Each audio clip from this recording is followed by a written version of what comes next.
Hey, what's going on, everyone? This is Mitch. Good Wednesday evening to you all. I hope everyone is doing well out there tonight and had yourselves a fantastic Wednesday.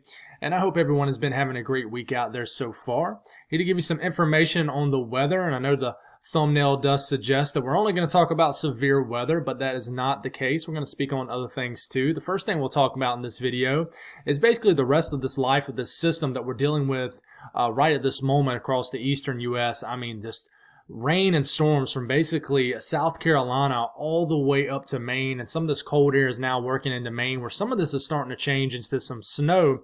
So we'll give you some information on that, speak on the rest of the storm, how much snow Maine could get. We'll have a separate segment for you folks up in Atlantic Canada to talk about the latest information from the global models, but I know that you guys go off, I think it's called Environmental Canada. I think that's how you get your weather up there. Don't have any graphics from them guys. I tried to mess with the site, but it was just everywhere, and I didn't really bother with it for too long. But we will show you some information from the models.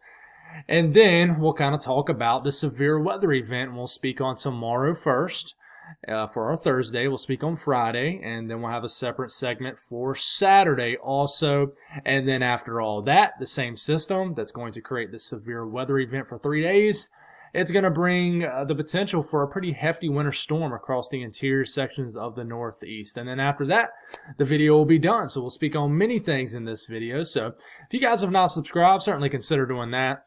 Like the video if you like it. And just quickly want to say this, and I say this often, but I appreciate you folks for continuing to tune in. Things have certainly slowed down, but to be completely frank with you guys, I've been just enjoying the slow grind of it. Has not been anything huge to talk about at this point. Last year, we had already had multiple big-time severe weather risk, at least. But it's been a quieter start to the deep south severe weather season, which, is pretty much from February, March into early April. Pretty quiet start so far. So let's continue to hope that'll be the case. But thank you for the regulars that continue to tune in, regardless if it's slow or fast paced or whatever it may be. Thank y'all for continuing to tune in. I've said this many times. It's when things slow down, when you really see the true growth of not just my YouTube channel, but others' YouTube channels too. And I typically see that in these slow periods. What does the viewership look like once things settle down? And, we're still kicking out there. We're almost pushing 10,000 views of videos. So thank you all for the support. If you guys got anything that I can pray about or pray over, as always, please put those in the comments below so I can pray over it, and so others can do so too. So let's get rolling. All this rain across the eastern U.S. Man, the rain is killing me here in central South Carolina. Typically, I love a good rainy day, but it just does not know how to rain normal out there. I know you're thinking, Mitch, what does raining normal mean? It's rain. Well, our last two events, including the one that's been happening today, and we've gotten like 2.5 inches of rain. We just can't have just a light rain. It's just been just a monsoon out there, and it looks like it's going to happen again Saturday. It looks like our second soccer game is going to be canceled, and it just when it's raining out there lately, it is raining hard, and we continue just to get washout conditions this evening across the Northeast. If you love a rainy night, you're certainly going to love tonight, and that's probably why I could not get up in time this morning, because it was raining last night, and I just wanted to stay in bed. But we got some scattered moisture across the central U.S., another snowstorm across areas of Canada up here. And, my folks down here in central and southern California is getting a good bit of rain. Definitely wash out for your afternoon and evening hours. And we do have a couple strong storms in Texas, even Arkansas, this evening. So watches, warnings, and advisories. These red flag warnings are in the pink. Flood watches here in the green. No winter weather advisories or anything. And the upper portion of Maine, I'm kind of surprised they didn't at least issue a winter weather advisory, but, they didn't. I know I got one person who says he watches from the northern portion of Maine. Let me know how much snow you end up getting up there. Anybody, if you live in Maine, let me know. I would love to know. Winter weather advisories up for my folks here in Nebraska, one county in Kansas, a few counties in Colorado. Sorry to leave you guys hanging. I don't really have a segment for this little small winter weather event, but you guys are expecting some winter weather in this area over the next 24 hours. Winter storm watches up for the higher elevations of Colorado. Some winter weather advisories and winter storm warnings up too. So let's just go on and talk about the rest of this event. So rain's going to continue for the Northeast overnight. So we'll take it all the way to about midnight tonight. It's about midnight, 1 a.m. As you can tell, there's a sharp cutoff between just a cold, miserable rain and some people would say a cold, miserable snow if you're not a big snow fan. But, you know, you got to get into the northern terrain of Maine up here to really get into this wet, heavy snow. But, man, just a washout overnight tonight in southern New England, where it will not only be raining at a moderate pace, but very heavy, even some rumbles of thunder.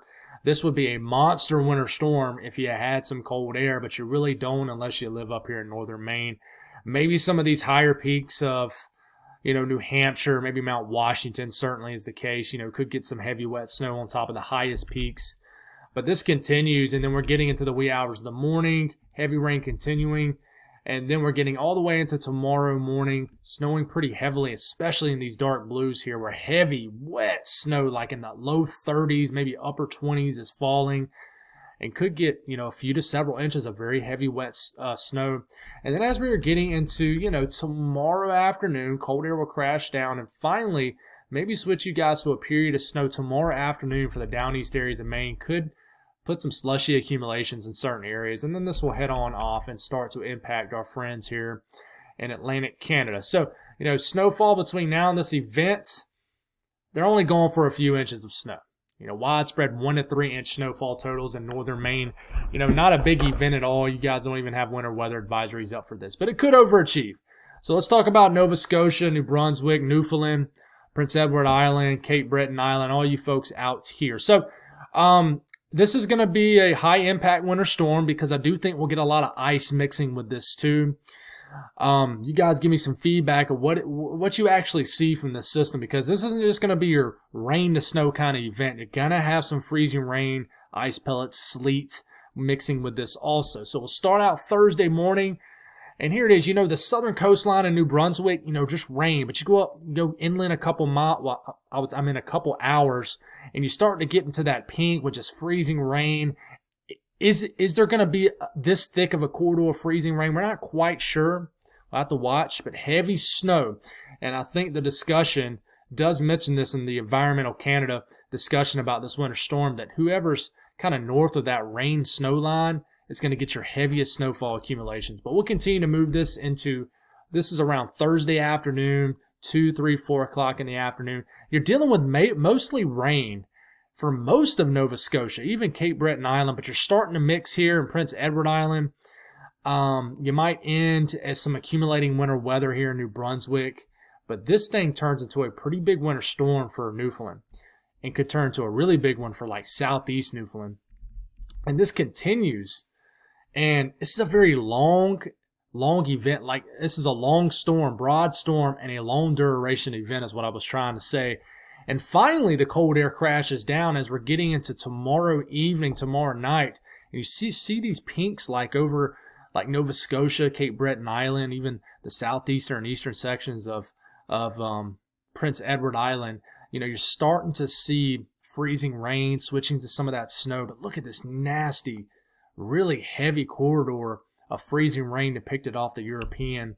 And you kind of keep this going, right? You're finally starting to taper off this system as we're getting into Friday morning for Nova Scotia, but your ending is that period of freezing rain potentially. And look at all this freezing rain right out here in the southeastern and just the southern sections of Newfoundland. And then finally, this kind of starts to end, and then you might get another low to develop. You're thinking this thing's about to end, right? Another enhancement of winter weather, and this could clip the far eastern end of Cape Breton Island. But you're thinking this thing's about to end, and then you get one last big push as you're getting into Friday evening, and there's enough cold air worked down to the south to where this might just be an all-out kind of ending as a snowstorm after getting a lot of ice for really the southeastern portions of Newfoundland. And maybe last all the way through maybe as late as Saturday afternoon, and then it finally ends.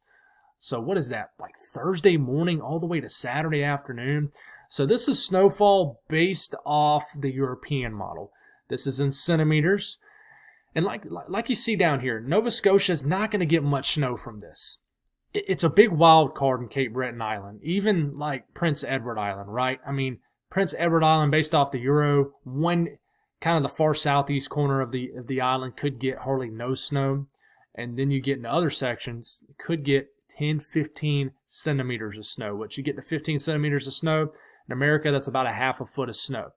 New Brunswick, it's a big question mark too. I think the southern sections of New Brunswick, not going to get that much, but you go inland, especially northeastward, could get 10, 20 centimeters of snow. But man, when we start to get over here to our friends here in Newfoundland, the further you work southeast into the area till you get all the way out here, I mean, someone might get a couple feet of snow in feet. Okay, I mean, the latest Euro has an area right in here getting like 50 to 60, 70, 80 centimeters of snow, guys. Okay, and then you look at the latest European. It shifts it all a little bit further north. I don't know if you noticed that shift, but it hits the same similar regions. Right in here in New Brunswick, it's probably a little overdone. Wants to give areas almost a foot of snow, but it still really slams this same area of Newfoundland. Except that corridor of the heaviest snow, I'm talking like 50, 60, 70 centimeters of snow, is a little bit further north, which is like, pushing a foot and a half, 2 feet, maybe over 2 feet of snow. So we got to watch this. Of course, some of this will be a wet snow. The snow ratios will be lower because this is a 10-to-1 ratio. But let's go back to the European with this really quick, and then let's look at ice. And someone asked me a good question in the comments. I'm not sure if that person was from Canada or not, but I'll mention this here in a second. But these are the freezing rain totals in millimeters. You got scattered 10 to 20 millimeters of ice right here across kind of the southeastern, eastern sections of New Brunswick, Prince Edward Island, Cape Breton Island. Scattered about, just glazed, to just anywhere from 5 millimeters to 20 millimeters of ice, I think, is a good bet in this entire area. Now, this corridor right in here, guys, this is kind of the danger zone with freezing rain. It's going for like the far southern coastlines of Newfoundland down to the southeastern portion, some of these higher populated regions. They're going for 30 to 40 millimeters of ice. Based off the Euro, even some areas over 50. Now, we take a look at this in inches, and I know you don't measure it up here in inches, but in America we always say a 1/4 inch of ice or higher is when you start to get into what we call that ice storm criteria ice. And I think that there's going to be widespread 1/4 to 1/2 inch ice totals in these areas potentially. We just got to watch, but I don't think we're going to get an inch or two of accumulating ice in these areas. I think that we need to probably cut these totals down, I would say 30 to 40%. And I know you're thinking, well, why? Well, the global models do not do a really good job. And they basically, anything that shows 32 degrees or lower on kind of the model simulations of this, they immediately add it up as freezing rain. It doesn't, account for any kind of melting or anything like that. The intensity of the rain, because what you don't realize is if it's 30 degrees and it's raining really, really, really hard, 30, 31 degrees, that's just only a couple degrees below freezing. Actually, the heaviness of the rain and just causing so much movement, whether it's on trees or whatever it is, kind of prevents it from freezing as fast as if it's like a light to moderate freezing rain. Especially that light consistent freezing rain is sometimes what adds up the fastest. So, you mix this freezing rain totals with the snow, it definitely could be the recipe for a big event. So you guys will have to let me know what y'all end up getting here. We'll have you another update in the morning on this. But let's talk about the severe weather event. So this is for tomorrow, okay, starting 12Z tomorrow to 12Z Friday morning. Okay, I have a feeling this could get extended a little bit further this way. But there's a slight risk, kind of a weird-looking slight risk. Someone said it looked like a dinosaur on Twitter earlier today. It kind of does. But Dallas-Fort Worth area right in here, Oklahoma City, Tulsa, Woodward, Oklahoma up here, Abilene right in the middle of this. So this slight risk, that's a level 2 out of 5. What is this driven off of? Well, the tornado threat. And guys, just remember, this is probably, some of this information is probably going to change as we're waking up tomorrow morning. This green area, that means there's a 2% risk of a tornado within 25 miles in a given location. And there's a guy, I think his name is, what is his name? I can't think of his name. Anyways, he runs a YouTube account called Convective Chronicles. And folks, if you're a big severe weather buff and fan, there's nobody on YouTube that explains severe weather as good as him. Yes, and I'm a humble guy. I don't have a problem with giving praise to any kind of weather YouTuber out there, but he is a specialist in talking severe weather, and he explains things in a way where the people can understand. He doesn't like geek it out too much on you. He explains things very well. But I agree with what he says in his videos. In his video this afternoon, it's called Convective Chronicles. I think I have it as a recommended channel on my YouTube channel. But he talks about this area up here, him thinking that's going to be where the best tornado threat is. And I agree. There's going to be a bit of a triple point that gets met up here. Best forcing, best overlapping of ingredients, basically. But we'll watch. Okay? Hail threat, this is what this is driven off of as far as a slight risk. In this yellow area, we have a 15% risk of hail exceeding 1 inch in diameter or larger. Okay? Wind threat, just a 5% risk of this. Some of this could uptrend. So honestly, if you looked at this, you would say, well, this is a lower end slight risk. But I do think some of this will uptrend. We could get a 5% risk of a tornado issued in the updates overnight. So let's take a look at what the radar could look like. Let's kind of zoom more so on Texas first. So this is what the radar could potentially look like around 6 a.m. tomorrow morning in Texas and Oklahoma. We already have scattered heavy rain, maybe some strong to severe storms already ongoing. And we kind of keep this going right. We take it to about midday, 1 p.m. A lot of storm activity already ongoing in the heart of Texas, around the Dallas-Fort Worth area. These could be producing strong to severe storms.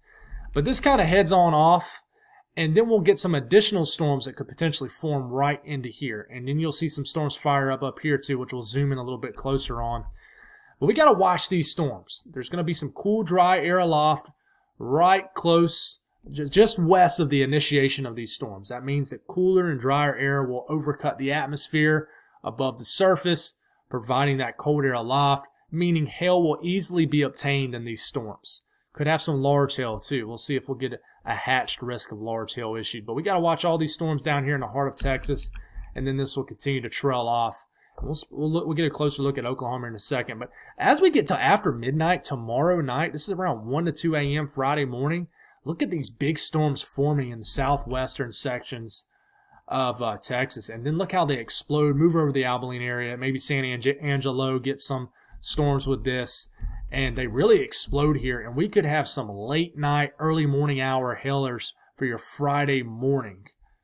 Big hailstorms potentially after midnight, after the initial push of storms move in. And then this just turns into kind of a free-for-all, sloppy convection everywhere. Hefty, hefty storms producing a lot of rain. This is getting in deeper into our Friday morning. And then look at all this scattered convection ongoing in eastern Texas around midday Friday.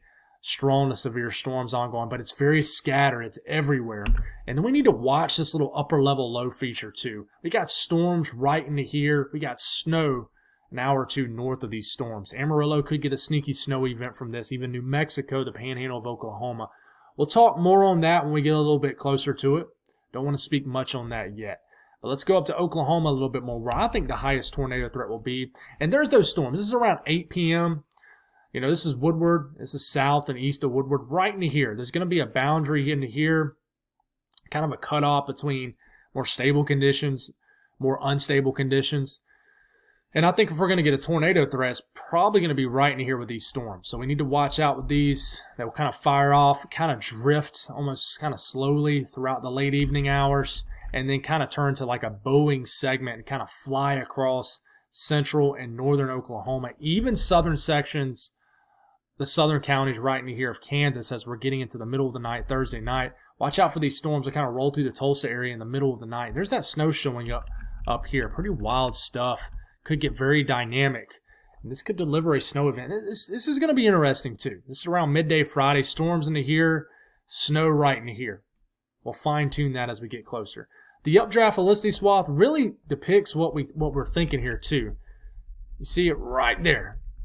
See how the updraft helicity swath gets kind of highlighted right in here, the greens and yellows. This just indicates where this particular run of the HRRR model is trying to show some rotation with these storms that kind of form in the far northeast counties of the Panhandle of Texas into western Oklahoma. There's going to be some kind of threat right in here, kind of south of Woodward, maybe around Woodward, right into here. Okay, so we'll watch for those. Let's go into Friday.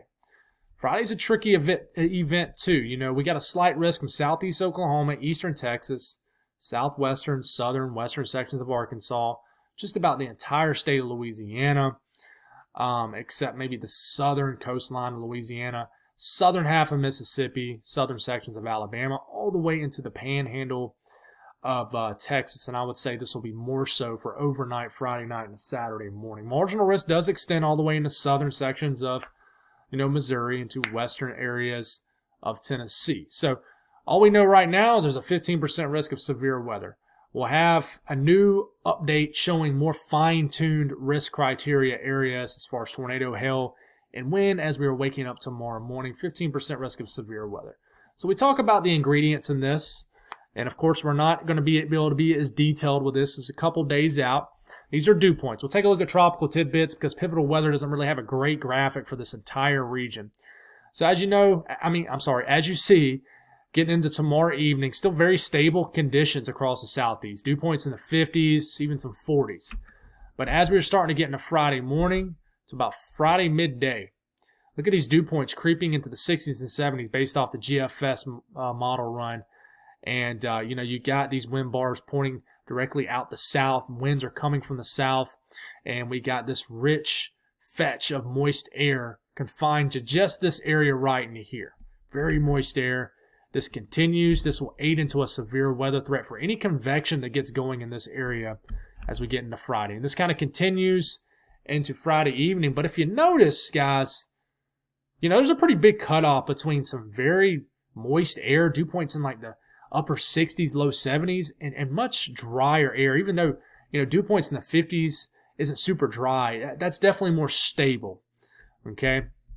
And then, as we continue to get in our Saturday morning, that moist sector begins to build further north, expand northward into Alabama, into Georgia, into South Carolina. A little bit of a cold air wedge right in here with drier and cooler air will eventually erode with the approachment of this warm sector and warm front right into here. Warm front will be right in here just south of Atlanta, most likely Saturday morning. Now, you kind of look at the kinematics, right? That low-level jets, where's it going to be placed with that low-level moisture? Well, we're getting into the middle of the night, Thursday night. We'll take it to Friday morning. And if you look very closely, it's going to be kind of hard to see. These wind barbs are kind of coming straight. You see how this wind barb, the little flag end of this, is coming out the southwest. And then you kind of go right into here, and then they kind of twist and turn right in here. It's probably pretty hard to see. That is where our surface low is, right into here, where the wind barbs kind of abruptly go in crazy. There's much better ways to show this, but if you notice the wind barbs right in here kind of tilt at different angles, that's the turning around this surface low. And so your surface low pressure is right here, associated with this trough and low. You might see a little bit better right into here. And as we're getting into midday Friday, an associated low-level jet with this surface low ejecting across the eastern U.S. begins to get ramped up right in here. So we get a low-level jet pushing 40, 45, maybe 50 knots. That's placed with some low-level moisture that's pretty good down into here. And I think if we're going to get a tornado risk for Friday, you know, I would say it's going to be in areas of Louisiana, but also areas of like southern Mississippi too. And then I think this will certainly extend into southern Alabama as we're getting into Friday evening. As you can tell, surface low somewhere into here. So we don't know exactly where it'll be, but somewhere into here. And look at that low-level jet right into here. If the surface low is further south, the severe weather threat will be shunted further south. If it's a little bit further north, it'll pull some moisture a little bit further north. Okay? And then, here it is emerging. Could be right into here. Could be right into here. And then we start to get into our Saturday, and then we got a low-level jet getting going into Georgia, southeastern Alabama, into South Carolina. Okay? So what could the radar potentially look like for Friday into Saturday morning? Well, we can look at the tail end of the HRRR model. We've already kind of spoke on eastern Texas and Oklahoma. That's why I got you guys cut off. We spoke on it a little bit more so already back on the Thursday time frame. But This is as far out as the HRRR model goes, about midday Friday. Look at all this stuff. Very congealed convection. Now, we don't know what this is going to look like as it continues to move deeper into our Friday afternoon, Friday evening. This could become a little bit more isolated. If we can get any storms in this area, I would say right into here, that could become discrete, or not discrete, even semi-discrete, I think that you're going to have a tornado threat right into here as some sort of low flies across like that, something, or like this, something like that. Okay, got to watch that tornado threat right in there. This is as far out as the HRRR model goes. It's about midday Friday. A lot of storm activity. But I think up here in Arkansas, for the most part, it's more stable. But maybe not. Now we can look at the extension of the NAM, which goes out another 12 hours. But I don't really like the NAM too much. It's just not my favorite model. If you follow me on social media, you'll see that I pick on it a lot. It's a joke that I say that the NAM has not been updated as far as more money put into it to improve it since Moses crossed the Red Sea. That's a joke I have ongoing right now. But anyways, it does indicate some rough weather down here in southeast Louisiana, but it's very weird with the convection. I just don't buy this. I think there'll be a lot more storm activity Friday evening in this area, and it just looks kind of weird. But it does get some worrisome looking storms down here in southern Mississippi, getting into Alabama late Friday night. Could have a nocturnal severe weather risk for sure across the deep south Friday night. And then we move into our day 4, which is our Saturday. And this yellow area, which includes the southern half of Georgia, northern Florida, and the panhandle of Florida, and southeastern sections of Alabama, there's a 15% risk of severe weather. Now, I do think this area right in here will be you'll have an ongoing probably tornado and severe weather threat just in general as we're waking up Saturday morning. And I think we'll have an opportunity to extend this all the way into eastern South Carolina as we are getting deeper into our Saturday. And we'll kind of start off where we left off, right? We'll take a look at pivotal weather. This is Saturday morning. You notice dew points in the 50s up here in Atlanta, Charlotte, Greenville, Spartanburg, much more stable air. There's going to be a warm front right in here, and you can see it pretty good.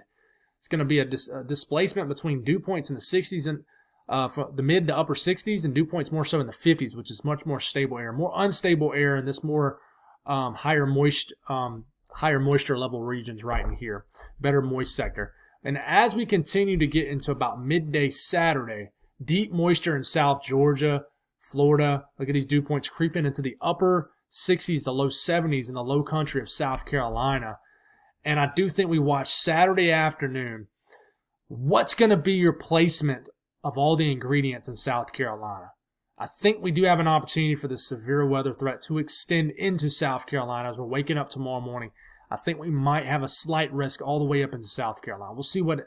I'm very interested because I might be chasing Saturday if the soccer game gets canceled, of course. But, dew points creep all the way into the 60s, all the way into North Carolina by the time we get into Saturday night. And then the cold front pushes through, stabilizes the atmosphere, and we're back to calmer conditions. But you look at those dew points and you kind of mash it up with that low-level jet. One thing we watch for is we're getting into Saturday morning, right? The main meat of this low-level jet winds about a mile above our heads, which is over a 50-knot low-level jet. It's already kind of moving. So, you take it to Saturday morning, and even though you got this deep moisture down here in Georgia, you're really lacking a favorable kinematic environment, favorable wind profiles aloft, and it's actually getting displaced. It looks like the favorable kinematic wind field is actually outrunning the surface moisture. So you're getting kind of a displacement, but you still got it up here in areas of Georgia and South Carolina. We just got to watch, okay? And then this heads on up, all right? And then we look at Cape values. Okay, what kind of storm fuel do we have? I think we'll already have a good bit. I really want to watch out for a tornado threat in the panhandle of Florida as we're waking up Saturday morning, as we'll have a nose of Cape values well over 1,000 joules per kilogram, I think, in this area. But then check this out. Saturday afternoon, you get Cape values spiking over 1,000 joules per kilogram in areas of eastern Georgia, South Carolina. And I'm telling you, low-level jet still rampant in this area. It's starting to veer out, tilt. But we got to watch right in here. There's fuel in the air for severe weather. That's why I do think the severe weather threat has an opportunity to extend a little bit further into South Carolina, maybe even North Carolina. So kind of what the radar could look like. This is just a global model. But what you'll notice here is a lot of the rain's already moving in to like South Carolina, Georgia, before the sun even comes up Saturday. So it's not going to be kind of one of those events where you wake up, beautiful skies, and then the storms fire up in the afternoon. You're going to already be waking up to a washout for your Saturday morning for South Carolina, areas of North Carolina, Georgia, most likely. It's what happens as we get to about midday, early afternoon in these areas. And for example, even though you see Cape building into South Carolina, you're starting to, even though you still got that low-level jet kind of ramping in the area, you're starting to kind of lose the lift in the atmosphere for thunderstorm development.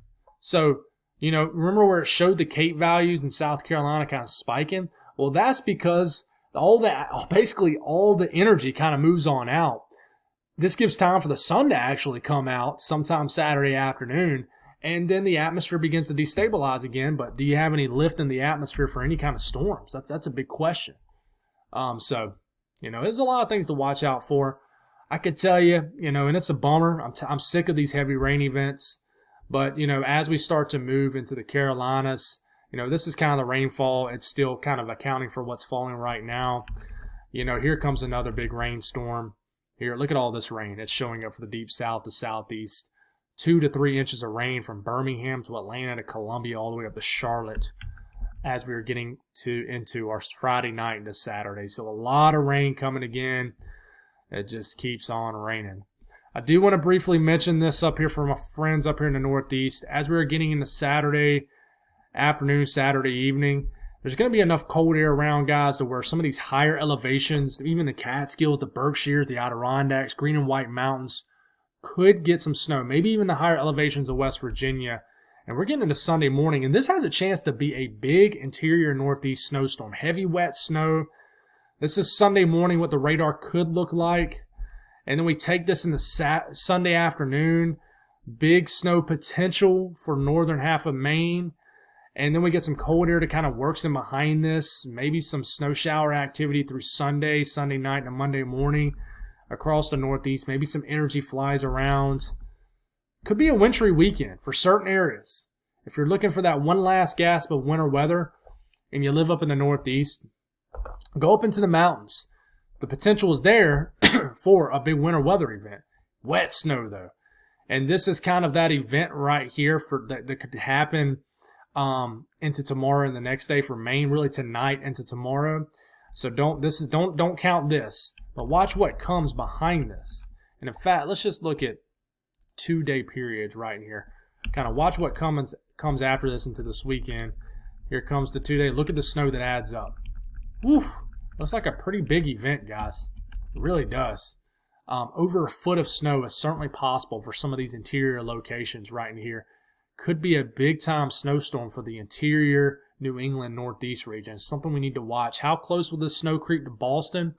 We certainly need to watch this. And, it's the same thing off the GFS. And we'll have to look at the 2-day periods on this too. And here it comes, moving into the area. Here it comes right into here. Definitely not as dramatic as the European model. But it really isolates those higher kind of mountain ranges and stuff here a little bit better. So we'll fine-tune this as we get closer. That's all I got, guys. Thank y'all for tuning in. God bless all y'all, and have a great night.